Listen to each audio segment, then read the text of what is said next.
애널리스트에게 인사이트를 얻어보는 시간입니다. K조선 잭팟이 터진다. 신영증권에서 조선 그리고 운송을 담당하고 있는 엄경화 애널리스트지만 조선의 국무로도 더 유명한 분이시죠. 모셔봤습니다. 어서 오세요. 안녕하세요. 네, 어서 오세요. 국무를 이렇게 뵙습니다. 워낙 또 유명하신 분이라 또 궁금한 조선 이야기 재미있게 담아볼까 해요. 저는 가장 궁금한 게 조선업이 좋다라는 얘기 연초부터 사실 나왔는데 네네. 사실상 우리가 시세에서는 그렇게 좋음을 막 너무나 시원하게 체감하지 못해서 그런 건지 진짜 좋은 건지 현재 조선업에 대한 분위기가 궁금하더라고요. 일단 저희가 수주를 받고 있는 선박의 가격 자체가 30주 이상 계속 올라가고 있는 상황입니다. 그래서 매주 선가 지표가 나올 때마다 당연히 전주보다 그냥 오르겠구나라고 너무 이제 당연하게 생각할 수 있는 수준까지 된 것 같고요. 뭐 올해 목표로 했던 저희 수주 목표량 같은 경우도 대부분의 조선 업체가 연말이 되었을 때 목표 대비 초과 달성을 할 것으로 보고 있는데 이게 21년, 22년, 23년 아마 3년 연속 초과 달성하게 되는 수준이다라고 이해하시면 될 것 같습니다. 이렇게 초과 달성을 한다는 거 사실 실적을 그래도 기대해봐도 좋다라는 걸로 당연히 직결될 수 있겠죠? 저희가 1분기, 2분기에 이제 차례차례 기존에 원래 적자였던 회사들이 조금씩 흑자 전환이 된 상황이고요. 3분기에도 아마 1, 2분기에 이제 흑자 전환 못했던 회사 중에 일부는 또 흑자 전환을 하겠지만 저희가 지금 당장보다는 4분기 이후 실적이 조금 더 분수령이 될 것으로 보고 있고요. 제가 선박의 가격이 지금 계속 오르고 있다고 말씀을 드렸는데 이 부분은 뒤로 갈수록 매출에 많이 반영이 되게 됩니다. 그래서 지금은 조금 속도가 느리긴 하지만 나아지고 있는 모습은 확인하실 수 있을 것 같다라고 보시면 될 것 같아요. 네, 앞으로를 더 기대해 볼 수 있고 그렇다면 그 수주 이야기를 조금 더 자세하게 해볼까 합니다. 네. 국내 조선 빅3라고 하죠. HD, 한국조선해양, 그리고 삼성중공업, 하나오션 이렇게 세 개사가 카타르 LNG 프로젝트 2차 수주에 임박했다라고 하는데 자세한 내용 한번 들어볼까요? 이 카타르라고 하는 국가는 전 세계에서 LNG를 원래 가장 많이 수출을 하던 국가입니다. 근데 이 카타르의 이제 전체 생산 캐파가 2011년 이후로 계속 정체 상태였었어요. 저희가 모든 이제 고객사에게 다 팔 수 있을 만큼을 다 판 상태였는데 저희가 10년이 이상 지나고 나서 드디어 카타르가 이제 자기네들의 생산 능력을 다시 늘리겠다라고 얘기를 했습니다.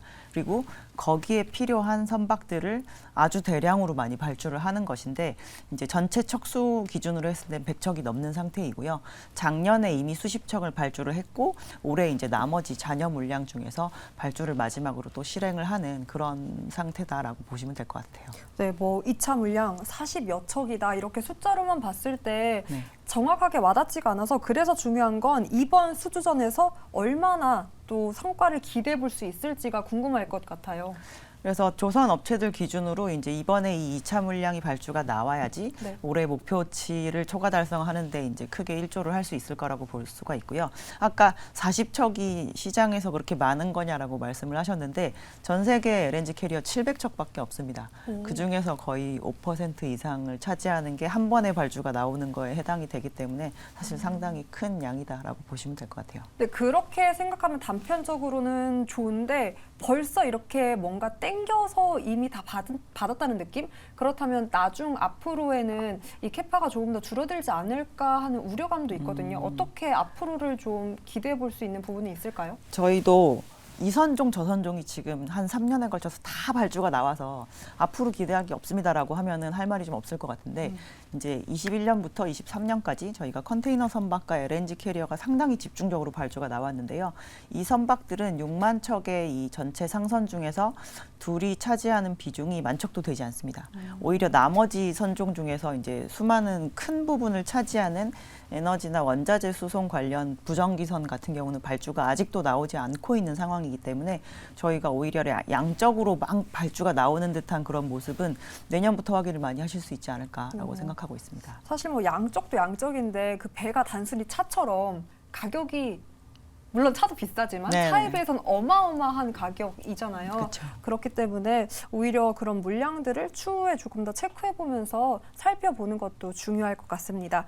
자, 그렇다면 뭐 다들 이 부분을 가장 궁금해하지 않을까 싶어요. 우리 조선업 선순환 사이클에 진입했다고 봐도 되는지 예, 그래서 3분기 혹은 4분기까지 성적표를 한번 기대해봐도 좋을지 어떻게 살펴볼 수 있을까요? 그러니까 실적적인 사이클에 있어서는 아마 이제 이익률이 계속적으로 좋아지는 모습을 앞으로 한 2년까지도 볼 수 있을 거라고 저희는 2년까지. 생각을 하고 있고요.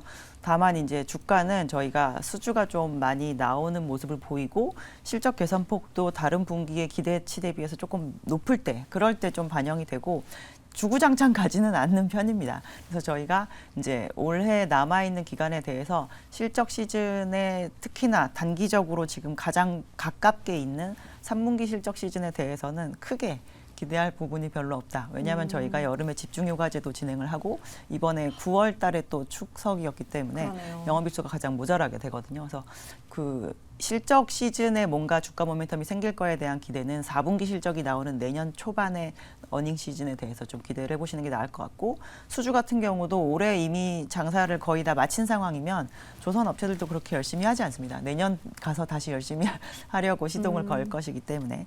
그래서 이제 투자에 대한 부분 그리고 주가에 대한 부분은 올해 남아있는 기간 동안은 크게 그렇게 기대는 안 하시되 지금까지 이제 실현하신 거를 가지고 조금 기다리는 시기가 필요하다라고 보고 있습니다.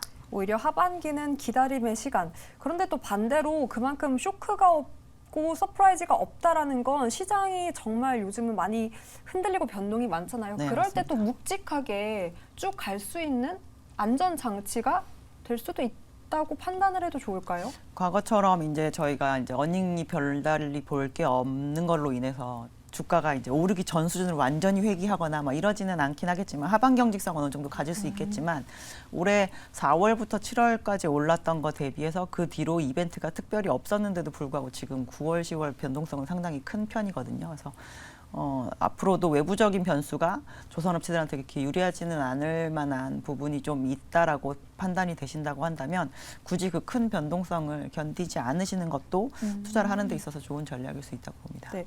그 변동성 이야기가 나와서 하는 네네. 얘기지만 유가 상승이라는 변동성 때문에 사실 시장도 이렇게 요동을 쳤던 거였잖아요. 그런데 반대로 조선주는 유가가 오르면 웃는다고 늘 얘기를 합니다. 또 겨울을 앞두고 유가 뭐 천연가스 더 오를 것이다라는 전망이 우세한 가운데 10월에도 우리 조선주가 이러한 유가 상승 모멘텀 좀 수혜로 받을 수 있을까요? 저희가 뭐 에너지 원자재를 수송하는 전방 산업 쪽의 그 호황기가 이제 성수기가 4분기이기 때문에 아무래도 전방의 고객들이 저렇게 돈을 잘 벌고 있으면 조선 업체들도 좋겠지라는 생각을 당연히 할 수 있을 만한 상황이고요. 유가가 상승함으로 인해서 작년 대비해서 올해 지금 탱커 발주는 조금 많이 나오고 있는 상황입니다. 그래서 여기에서 저희가 유가가 이렇게 100불을 바라보고 있는 상황에서 더 조선 업체들한테 이렇게 서프라이즈에 해당하는 그런 영향을 주려면 10년 동안 발주가 전혀 되지 않았었던 해양 플랜트에 대한 발주가 뭔가 실행이 된다라고 하면 그 부분에 대해서는 시장이 많이 놀랄 만한 부분이 있을 것 같고요. 그 이외의 부분은 뭐 지금은 크게 영향을 주지는 않지 않을까라고 보고 있습니다. 오히려 유가가 많이 올라갔는데 여기에서 떨어진다라고 하면 기존의 그 희망을 좀 실었던 유가 민감도를 오히려 이렇게 뱉어내는 과정을 보게 될 수도 있는 거죠. 네. 오히려 수혜에 대한 기대감이 클수록 정말 유가가 오히려 멈췄을 때 네. 시장은 오르지만 조선주는 약간의 또 쓴웃음을 지을 수 있다는 그럴 수도 부분까지 있죠. 네. 네, 짚어봤습니다. 자, 그렇다면 우려되는 부분이 또 하나가 더 있었어요. 제가 기사를 찾아봤는데 조선업계도 맥킨지라고 불리는 이 글로벌 선급회사 고위 경영진은 우리 국내 조선업의 핵심 과제로 인력난을 뽑았습니다. 아무래도 조선업 일할 사람이 없다라는 얘기가 정말 많이 들려왔는데 어떻게 이 부분은 조금 해결되어 가고 있나요? 우리나라의 조선 그 종사자들이 이제 최대를 찍었을 때가 20만 명 정도 수준이었었고요.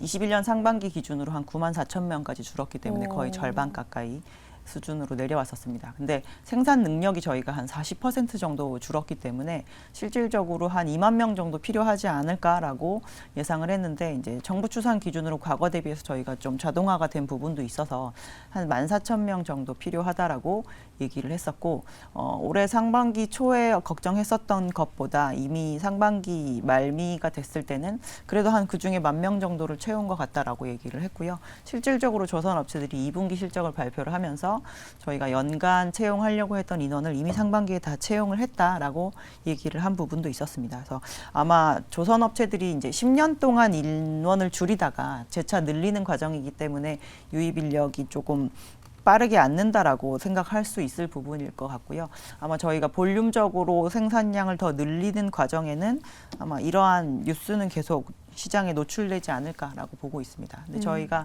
봤을 때 생각보다 해결은 잘 되고 있는 것으로 파악하고 있습니다. 네, 해결은 되어가고 있다. 이 채용 부분도 어떻게 보면 또 우려감이 있는 부분이기 때문에 체크를 해봤고요. 반대로 이번에는 기대감을 좀 체크해볼 수 있는 사항도 살펴볼까 합니다.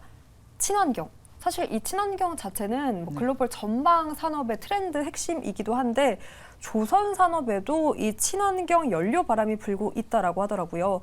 한국 조선업체들은 이런 친환경 바람에 또 어떤 준비를 하고 있고 어떤 대응 능력을 가지고 있는지가 궁금해요. 지금 이제 차기 친환경 에너지로 저희가 LNG가 제일 먼저 부상을 했고 메탄올과 관련된 부분이 이제 2차로 또 이제 부상을 하기 시작을 했습니다. 근데 우리나라는 LNG 추진선을 잘 만들게 된 이유가 LNG 운반선이 LNG 추진선을 탄생하게 만들게 된 그 계기가 되었던 선박이거든요. 왜냐하면 저희가 LNG를 운반하다 보니까 자꾸 이 LNG가 새어 나가는 거를 조금 운송을 하면서 저희가 연료로도 반활용하고 뭐 기름으로도 좀 가고 이렇게 하겠습니다라고 해서 만들어진 건데 그걸로 인해서 LNG 추진선에 대한 이 건조 레코드가 거의 20년치가 쌓여 있는 상태입니다.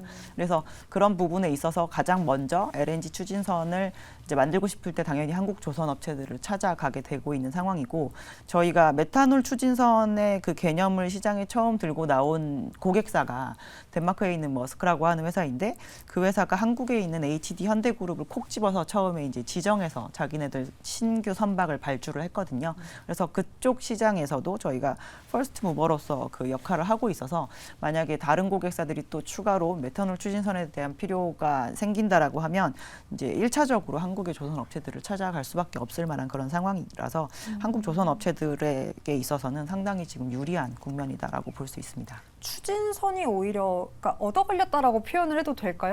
그렇게 표현하기는 어려울 것 같고요. 네. 저희가 이 조선 업체들은 이제 이 해당 선박을 얼마나 많이 오랫동안 만들어서 시장에다가 띄워봤는데 이제 안정적으로 몇십 년을 잘 돌아다니느냐에 대한 그 기록이 필요한데 이제 실질적으로 우리나라가 LNG를 예전에 가장 많이는 아니었지만 두 번째로 전 세계에서 많이 쓰는 수요자였었기 때문에 저희가 수입을 하기 위해서 LNG 캐리어를 만들어서 계속 추가적으로 늘려야 되는 그 니즈가 있었거든요. 그래서 이제 합이 잘 맞아 떨어졌다라고 저희는 생각하고 있습니다. 그렇다면 이 친환경이 정말 트렌드가 돼서 다른 글로벌 조선업에서도 이런 게 필요를 하게 된다면 우리나라 거에 대한 이런 수주 소식도 또 더 더해질 수 있다고 볼 수 더해질 수 있겠네요. 있다고 볼 수 있습니다. 트렌드가 조금 더 확산이 돼서 이런 수혜까지 받아봤으면 좋겠습니다. 자, 그렇다면 그래서 우리 조선주 투자 전략 그리고 최선호주는 어떤 기업인지까지 자세한 전략 한번 들어볼게요. 저희는 수주 대비해서 저평가받는 업체를 사시는 게 상대적으로 좋다. 그러니까 저희는 오히려 조선은 같은 방향으로 좀 가는 측면이 있기 때문에 네. 더 비싼 거를 따라 사는 것보다 싼 거를 사시는 게 아무래도 장기적으로 좋은 전략이라고 볼 수가 있습니다. 근데 이제 단기적으로 봤을 때 올해 9월, 10월 변동성은 별로 견디지 마시라라고 추천을 드리고 있는 상황이고요. 내년에 실적이 좋아지는 거를 대비해서 올해 11월, 12월쯤에는 조금 내년을 바라보면서 비중을 늘리시는 게 좋고 저희가 봤을 때 가장 그 수주 대비 저평가되어 있는 완성 조선 업체는 HD 한국조선해양이라고 볼 수가 있고요. 전방 업체의 수주가 개선되는 그 폭이 커서 그거에 대한 수혜를 좀 볼 수 있는 업체는 현대미포조선이다라고 생각하고 있습니다. 그 모멘텀에 따라 선호주가 좀 달랐습니다. 수주 대비 주가가 저평가된 기업을 원하면 HD 한국조선해양, 또 전방업체 수주 개선에 대한 수혜를 더 볼 수 있다고 판단한 건 바로 현대미포조선으로 두 가지 기업 최선호주로 제시를 했고요. 그렇다면 그 아래 조선기자재의 전망도 궁금한데 전망과 함께 최선호주까지 함께 들어볼까요? 저희가 내년에는 조선업체들보다는 기자재 업체에 대한 포지션을 가져가시는 게 아마 그 추가적인 알파 수익을 더 얻으실 수 있는 길이 아닐까라고 보고 있고요. 이 친환경 트렌드의 가장 중요한 기자재는 엔진입니다. 저희가 엔진 이중 연료 추진 엔진을 가지고 저희가 이중 연료 추진 선박을 만드는 거니까요. 그래서 저희가 이번에 이제 HD 조선해양에 인수가 된 STX 중공업을 엔진사 중에서 가장 최선호주로 추천해드리고 있습니다.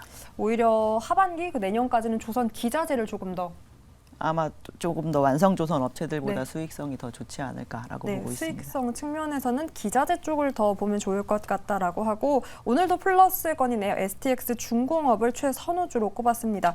저 여기서 살짝 궁금한 게 어제였어요. 신한자산운용에서 그 조선 탑3 ETF를 출시했고 관련 기사를 보니까 또 국내에서 5대 조선사와 함께 기자재 기업 8종목을 담고 있는데 국내에서 뭐 유일한 조선업 종합선물 세트다라고 했는데 그럼 이런 조선주가 너무 무거워서 단일 종목만 들어가기 어렵다라고 생각하시는 분들은 이런 ETF를 전략 짜보는 것도 방법일 수 있을까요? 저희는 괜찮은 전략이라고 보고 있고요. 저희가 그 이전에 조선의 초호황이다라고 기억하는 2007년 이럴 때는 조선만 투자하는 ETF보다는 그냥 중공업 ETF라고 해서 그 안에 뭔가 원전이랑 관련된 중공업도 같이 들어가 있거나라고 해서 저희가 조선에 대해서 이제 그 특색을 가지고 투자할 수 있는 그런 인덱스들이 많이 없었거든요. 네. 근데 요즘에는 이제 그 부분이 생겨나고 있기 때문에 아마 장기적인 시각에서 투자하시기에는 그리고 이것저것 종목 셀렉트하기 너무 싫다라고 하시면 저희는 ETF에 투자하는 것도 좋은 전략이라고 보고 있습니다. 네, ETF 전략도 긍정적으로 체크를 해봤습니다. 자, 그렇다면 항공주까지 살짝 체크를 해볼게요. 계속해서 뭐 하늘길 넓어졌다, 중국인들 들어온다, 일본인들도 들어온다. 관련된 소식들이 너무나 많은데 항공권 값은 또 하락세예요. 주가가 오르기 어려운데 전망이 밝지 않다라는 얘기도 나오고 있고 또 아니다, 충분히 더 갈 수 있다라는 언급까지 가지고 있습니다. 항공주에 대한 전망은 어떻게 살펴볼 수 있을까요? 항공주는 그냥 쉽게 말해서 운송 주식입니다. 저희가 운송 주식에서 보셔야 되는 요인은 딱 하나이고요. 운임이 올라갈 거냐 말 거냐. 근데 운임. 말씀하신 것처럼 이제 항공사들의 운임에 해당하는 티켓 가격이 지금 내려가고 있는 측면이 있기 때문에 저희가 이 코로나 팬데믹 기간 동안 항공사에게 생각보다 밸류를 많이 줬거든요. 주가가 계속 가만히 있었다고 생각하시겠지만 유상증자를 거의 3번씩 했기 때문에 시가총액은 계속 자라나는 그런 구조였었습니다. 그래서 저희가 그만큼의 고밸류에이션을 계속 주기 위해서는 수익성이 계속 좋아질 것 같아요라는 얘기를 드릴 수 있어야 되는데 지금은 좀 그 부분은 어렵다라고 보고 있습니다. 그렇다면 하반기에는 오히려 항공주보다는 조선 기자재 쪽 굳이 선택을 하자면 그게 네. 좋겠죠? 내년을 위해서는 그렇게 포지션을 잡고 내년으로 넘어가시는 게 낫겠다라고 저희는 생각합니다. 네, 좋습니다. 신영증권에서 조선과 운송을 커버하고 있는 엄경화 애널리스트와 조선 이야기 담아봤습니다. 오늘 말씀 고맙습니다. 감사합니다.